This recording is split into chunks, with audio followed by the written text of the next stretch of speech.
अपना जाने जहां,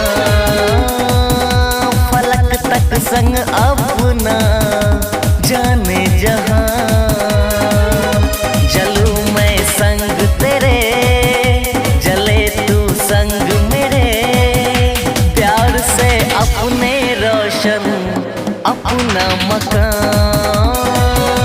प्यार से अपने रोशन अपना मकान।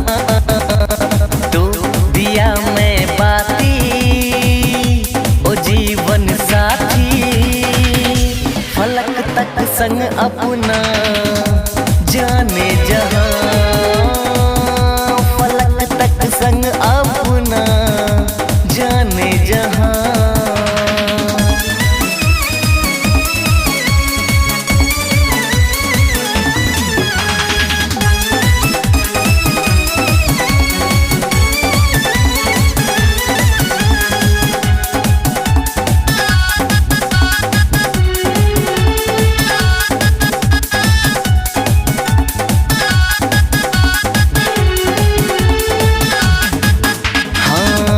हमको दीवाना लोग कहे तो, प्यार को दिल का रोग कहे तो। हाँ हमको दीवाना लोग कहे तो, प्यार को दिल का रोग कहे तो। अब तक आशिक यहाँ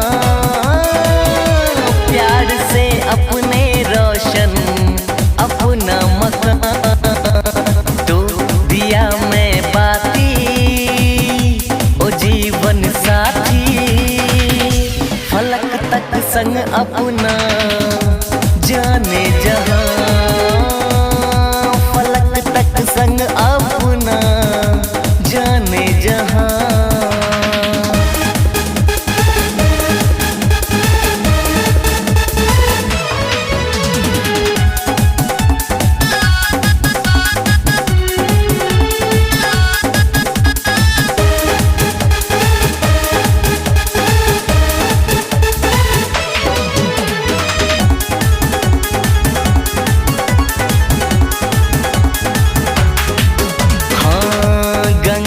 की धार जैसा प्यार हो निर्मल, चंदन का टीका इसमें नैनों की काजल।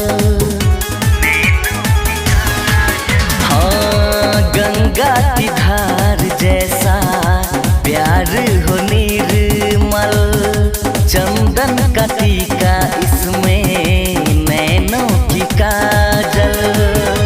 रांझा बनूं मैं तेरा हीर तू जान, प्यार से अपने रोशन अपना मकान। तो दिया मैं बाती ओ जीवन साथी, फलक तक संग अपना